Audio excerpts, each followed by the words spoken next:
નમસ્કાર, હું છું doctor Bhavesh Thakkar, slim and smile I care. આજે આપણે આપણા પેશન્ટ કામિનીબેન સાથે વાત કરીશું. કામિનીબેને 4 મહિનામાં 8 કિલો વજન ઘટાડ્યું છે. શું નામ છે આપનું? પટેલ કામિની. પહેલા કેટલું વજન હતું? 59. અત્યારે 51. મતલબ એમનું 8 કિલો વજન ઘટ્યું છે. કેટલો સમય થયો? 4 મહિના.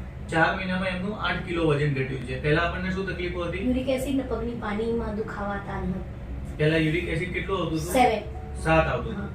મતલબ એમને જ્યારે વજન વધારે હતું ત્યારે યુરિક એસિડ 7 આવતું હતું અને શરીરમાં સખત દુખાવા હતા.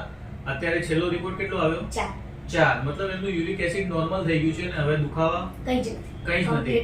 મતલબ એમનું વજન ઘટ્યા પછી યુરિક એસિડ એકદમ નોર્મલ થઈ ગયું છે. તમારું વજન વધારે હતું ત્યારે તમે યુરિક એસિડની પહેલા કોઈ દવા કરાવેલી હતી? કરાવેલી હતી. કઈ જગ્યાએ? વોટર બ્લિમ્સમાં. હોસ્પિટલ બ્લિમ્સમાં અમદાવાદ. અચ્છા, અમદાવાદ તમે એની એલોપેથી દવા કરાવી હતી? એમાં કશો ફરક નતો પડ્યો.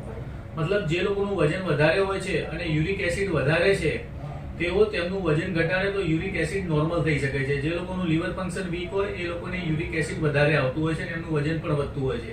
આવા પેશન્ટમાં તેમનું લીવર ફંક્શન પ્રોપર થાય તો તેમનું વજન અને યુરિક એસિડ બંને નોર્મલ આવી શકે છે. Thank you.